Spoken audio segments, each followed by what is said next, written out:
little while back, I said that I was giving mini timelines a rest since it seemed like people enjoyed longer videos as opposed to shorter ones. But I still had plenty of 2-movie timelines I wanted to talk about.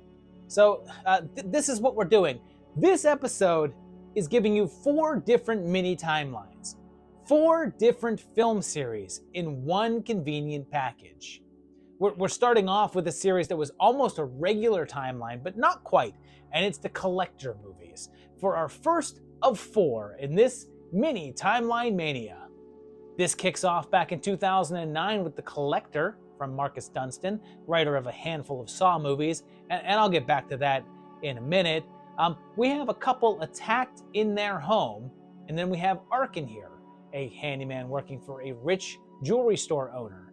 He used to be a convict, and he has a daughter and a wife who's in trouble with some loan sharks. And if she doesn't have their money by midnight, bad things are in store.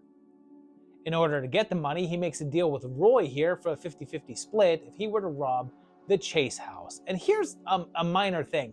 Both of these guys were in The Dark Knight Rises in much smaller parts and not together, but they were both in it. Arkin heads into the house and gets to the safe, but it turns out that he's not alone in there. Someone else is in the house as well, and he's attacking the family. Seems the dude to set up an intricate series of traps around the house, keeping Arkin inside, including a floor full of bear traps. He's the Collector, and he wears this funky mask and was at the house earlier, posing as the exterminator to case it out. Arkin finds a large box in the house containing the husband from the film's intro, who tells him that he's the bait, and the Collector kills everyone in a house but keeps one for his collection. There's a Dazzle magazine on the floor here, but it turns out that's not a real magazine and just a prop, so that doesn't give us a date. And he kills Mom and Dad Chase, and soon their older daughter comes home with her boyfriend. They're both very quickly dispatched by traps. And hey, speaking of those traps, it seems like a very Saw-oriented idea. And that's because it sort of was. It was an original script called The Midnight Man that someone read and thought that it could be retooled into a prequel to Saw. They thought that it could be configured that a young John Kramer would be involved, setting him up to become Jigsaw later. But that idea was dropped. However, since the script was now out there, it ended up getting made into the self-standing film it was intended to be in the first place. Arkin finds little Hannah, but is eventually captured and tortured. He manages to escape, though, and nails the Collector with one of his own traps. He and Hannah escape the house, and she's saved by the police, and Arkin is taken away in an ambulance. On the way, the ambulance is attacked, and the Collector arrives, killing the paramedics and collecting Arkin. There's no date on this one, so Real-Time 09 works for now. That was a moderate success, so a sequel was ordered. So 3 years later, in 2012, The Collection was released. We're given a news report about Arkin's abduction and told it's a short time later, probably in the same year, and there's then Elena here, and her dad is Shooter McGavin. He's watching that news report from the opening that tells us that it's October 7th of 2011, giving us this film's year. Since we know that it's very shortly after the first film, that's in 2011 as well. Elena and her friends go to this big rave, but she leaves when she sees her boyfriend with another girl. The Collector is there, though, with a box of Arkin, and a massive trap is activated that kills everyone on the dance floor. And how the hell would he have set these up with no one noticing? This would be a pretty massive job with all kinds of equipment needed, but I guess he was just super sneaky about it? Everyone at the rave dies, but Collecty gets Elena, and Arkin escapes, being reunited with his wife. And weirdly, there's no more mention about the money that she owes. Arkin was never able to deliver the money that he stole, but I guess she found it another way? OnlyFans. He then leads a team of mercenaries hired by Elena's dad to the Collector's hideout, and we discover that one of his tricks is drugging up his victims so that they act as his personal attack dogs. And I guess their response to this is to just shoot them all. Elena gets loose and frees another victim, and they all play cat and mouse for a little while, with most of the mercs getting offed, and Abby is killed. The police find his spot and converge on it, so he sets fire to the whole place, facing off with Lucello, allowing Arkin to get the upper hand and set him on fire. He and Elena escape, but it appears as if the Collector survived. Later, Arkin is able to track him down and put him into one of his own boxes. So there were plans to make a third movie in 2014, with Josh Stewart returning as Arkin, but things moved slowly, and it didn't happen until 2019, with Tom Atkins signing on to play Arkin's father. But after 8 days of filming, the production was shut down. They had planned to pick up shooting again, but it didn't happen. And in 2021, it looked like they might start back up and finish the film, but yeah, it just never happened. It was told that the props were stolen from the set, and that Dunstan had no contact with the producers and that the project was dead, as they held the rights, so he couldn't even finish the film on his own. So it appears to be a lost project. It's said that very little of the film was shot, so it's not even like there's a good amount of lost footage out there. So there you have it, 2 movies, almost 3, and the continuity between these 2 is pretty solid. And I like these. They're not great, but they're decent enough. They're almost like Saw torture porn, but not quite. I wouldn't mind seeing what they would have had in mind for the third one. But now we're moving on to our second set of films, and we're getting a bit more obscure because we're discussing the Human Hibachi films. Yeah, I had never heard of these either, but I found out that there's 2 of them, so of course I had to check them out. So let's see if we can cook up their timeline. We start our meal back in 2020 with Human Hibachi, which gives us a title card at the beginning to tell us that we're set in September of 2019. And Nancy here is talking to the police and giving a testimony. And she's being presented with a film that is reported to be a record of her daughter's death in the form of a snuff film. We see the film and it begins 2 years earlier in September of 17 as a young woman is at a restaurant, and then it's 9 months later, so it's around June of 18 then, and a guy named Rio is taking his girlfriend out for her birthday, buying her a new dress, and says he's taking her to his restaurant for dinner, where he's worked for 8 months. Of course, he's filming everything himself, and there's a TV on showing a trailer for Christopher Robin, which came out in August of 18, so the timing is accurate, and we see all of the preparations, including her getting her hair did. And of course, they have to take the time to have everyone ask about the camera. So what's with the camera? Awesome, very cool you're getting this on film.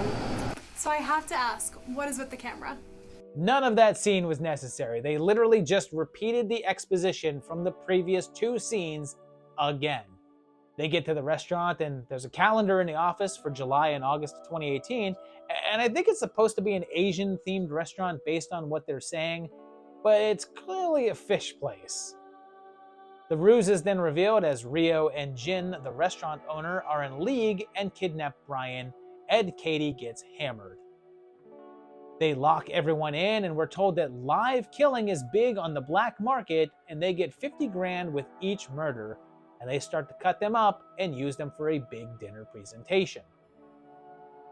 Some diners arrive and make a human hibachi. It's in that title. They all dine on the people, and it takes quite a while, but eventually the police show up, and wait, they're in on it? Brian is alive? We flash back to the intro, and Brian is the boyfriend of the girl killed, and also killed her as part of an earlier meal. And then it's 1 week later, and now they're eating Rio because I guess he was the one that called the police, which makes no sense. Why would he even take Katie to the restaurant then if he was going to report it to the police? A post-credit lets us know that the footage was intercepted and the movie never made it to the black market. 2 years later, we got a sequel with Human Hibachi in 2022. And we discover that some of the chefs are still out there, and it's now 2021. And a girl is killed in the woods. The original film has leaked out, and some people that are also cannibals are trying to track down the filmmakers. and they come across a couple of hikers and treat them to a campfire treat of people. The next morning, they attack them and serve them up. It then jumps ahead 2 months, so it's now just later in 2021, and they kidnap a jogger and some other people, and then just randomly run into one of the guys from the original video in the woods. He's just like out in the woods, and these guys just wandering around come across him. He says that Jin is still out there and they arrested the wrong guy. Well, first maybe we should maybe explain the camera to him so he's not, from... You guys making a video? Dude, right at this point, the camera is directly next to you. Are you really asking if they're making a video? They tell him that they want to serve him the finest meal that he'll ever have, and they kill the jogger girl, and then, oh boy, buckle up, force a man to castrate himself, and then go fishing with his severed toadstool. When I get to a later block of movies, please just know that I didn't purposely pick all penis-related things. It wasn't a choice. They prepare their big meal, get their guest of honor all dressed up, and everyone's all excited to eat, but like everything looks raw. I mean, there's a guy with a grill there, but all the body parts just look like regular body parts, bloodied up and uncooked. And I like my meat pretty rare, but that looks cold. They do eventually cook them, it appears, but this dude just munches into this raw arm. Turns out that Doug doesn't quite love the meal, but then it turns out that the jogger was Jin's niece. And there's a twist in that the cameraman is actually the one camper from earlier? Why? It then cuts to 4 months later and they're done with the movie, but Jin shows up to kill everyone, but then he doesn't, and then he just drives off to sell the movie. So there you have it. Yeah, those were not good. But I guess their continuity worked. These were weird, and they're certainly not the worst things that I've ever seen, but I'm not particularly a fan here.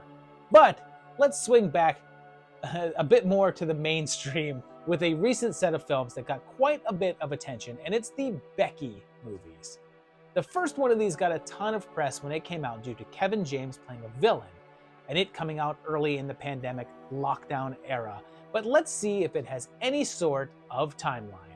This begins back in 2020 with Becky from the director of Cooties, and we meet the title character, and she's being interviewed by police after a traumatic event, and then it jumps to 2 weeks earlier. We then see Paul Blart, Nazi convict? He sets off an escape, and Becky is on a trip with her dad, Jeff Winger, and I'm not joking, his character's name is Jeff here. Her mom died a year ago, and Jeff has a new lady friend with a son of her own, and they're gonna get married. But the convict crew shows up and attacks. The King of Queens is accompanied by this guy who was that giant dude from 300, but Becky was outside, so they don't know that she's there. And before you can say, come out to the lake, we'll get together, have a few laughs, she's sneaking around and talking to them over walkie-talkies. And here's a fun fact. Originally, the role of the hardcore Nazi convict was going to be played by Simon Pegg. He was signed on, but had to drop out due to a scheduling conflict, and James was brought up shortly after.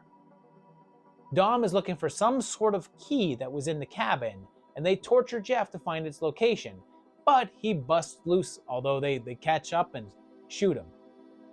In retaliation, Becky stabs Dominic in the eye and then preps to fight back. She home alones this guy with a ruler and kills him, and then sets up a trap for another, murdering him with an outboard motor. The massive Apex, who has been shown not to be interested in harming innocents, lets Becky go and walks away from it all, and with only Dominic left, she forces a confrontation.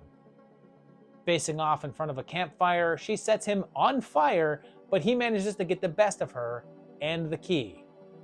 Fortunately, Apex intervenes, allowing Beck to get her hands on their riding lawnmower, which she then uses to ground up Dom's head until it looks like a visual representation of the Adam Sandler movies he'd show up in.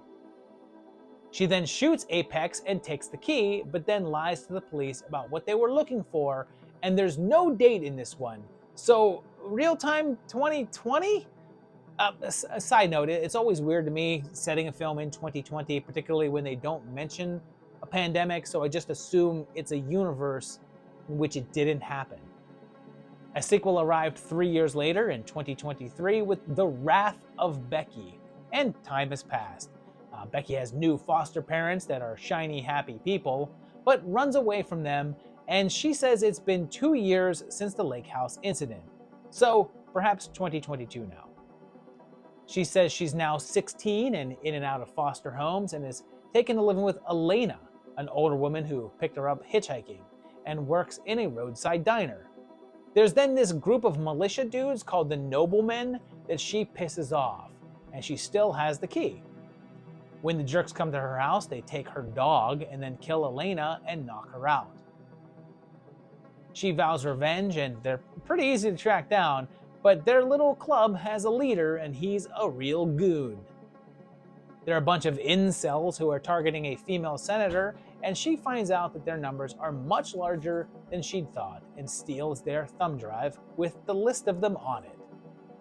She starts to taunt them, and one goes to confront her, falling into a trap, and she sets it up so his own friends accidentally blow up his head. When one of their members decides to go to the police, Daryl kills him, and she starts her main plan, letting them know that she has evidence on them. Thankfully, they all attack her one by one, so she takes out the beardy guy, leaving only 2 remaining. Unfortunately, she's captured, and then she meets the real head of the group, Daryl's mother, who is also named Daryl, and she's also Deborah Logan. She gets loose, macing Daryl and then killing her other brother Daryl Sr., and after a chase, takes out the stiff one with a couple of well-placed bear traps. And yeah, bear traps on people's heads is a thing here, even if it's not the same franchise.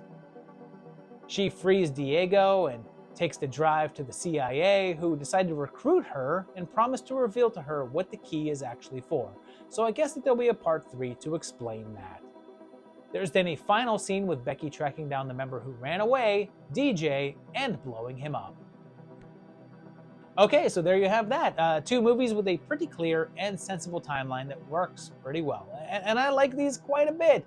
The first one is definitely a better film, and Kevin James is pretty great as the neo-Nazi creeper. But the second is still a good time, and I would be cool with seeing more of these. Sort of like a teenage John Wick. But we'll go on now to our final duo of films. And I had to save this one for last because we're looking at we're going to check out the Scrotum movies. 2 movies called the Scrotum. Yeah, let's just watch and I guess have a ball. The ball dropped back in 2019 with The Scrotum, and it begins in a very 1980s way, with a couple of guys dumping some nuclear waste into a lake. And then there's a couple on their way for a weekend trip. And hey, here's a filmmaking tip. Don't have your character wear mirrored glasses unless you want shots of the camera to be visible. Although I'll give some credit here in that they're still mostly hidden. Based on the music and the fact that this dude has a cassette playing boombox, I think maybe this is supposed to be the 80s. And when Tyler here is ordered to shave his balls by his lady friend, he does so in the lake, the toxic lake. He accidentally nicks himself, which causes an unexpected reaction, and he gives himself an unscheduled vasectomy. Of course, the mutant walnuts come to life and chase his girlfriend, and this dude is reading Lloyd Kaufman's book, Make Your Own Damn Movie, which came out in 2003, so this isn't the 80s.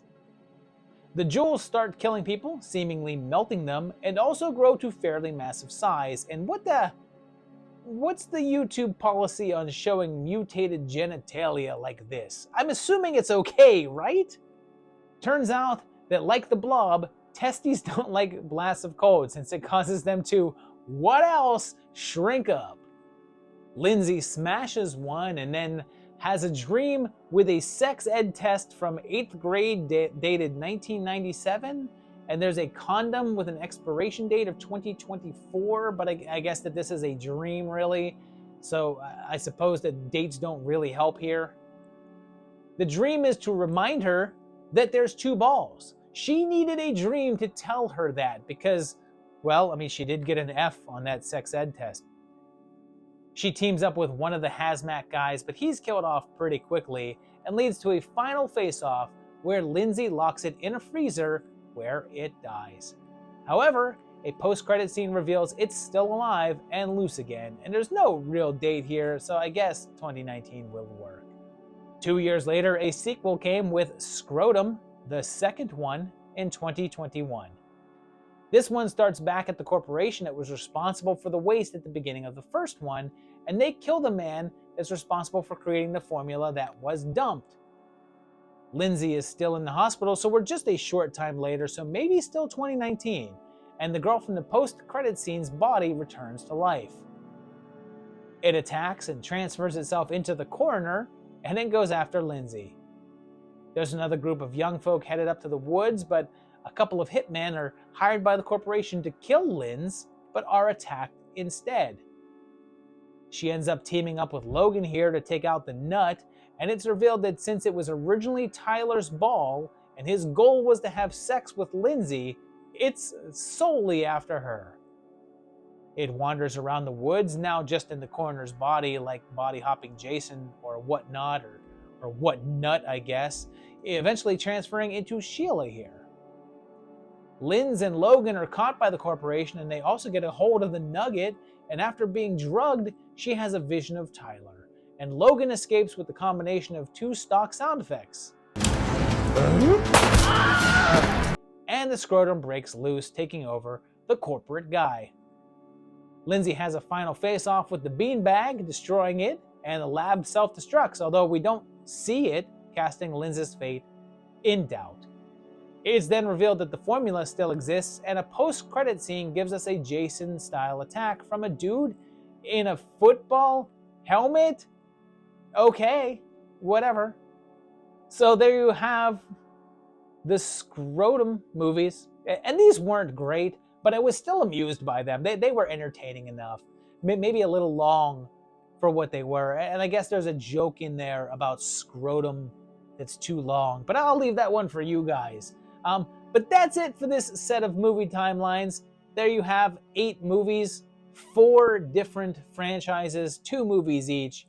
Yeah, this was a mixed bag of fun stuff, but there's 3 franchises in here that I had fun watching, and 1 that I did not. I think you know which one that was. Let me know if you've seen these. I'm sure you've seen The Collector. That one's pretty popular. I think quite a few people have probably seen the Becky movies. How many of you guys have even heard of Human Hibachi or the Scrotum? I want to hear that down below in the comments, or if at least this interests you in any way towards them. Let me know if you enjoyed this video by hitting that like button. Let me know if you enjoy the channel by subscribing to it and hitting the bell so you get notified when new videos come out. You can also really let me know that you enjoy what you see by going to patreon.com/movietimelines and helping to support this channel like these guys over here do. I certainly would appreciate that, but I also appreciate you just watching these videos and sharing them with your friends, and I'll see you very shortly for another great one. Thanks a lot, guys, and bye-bye.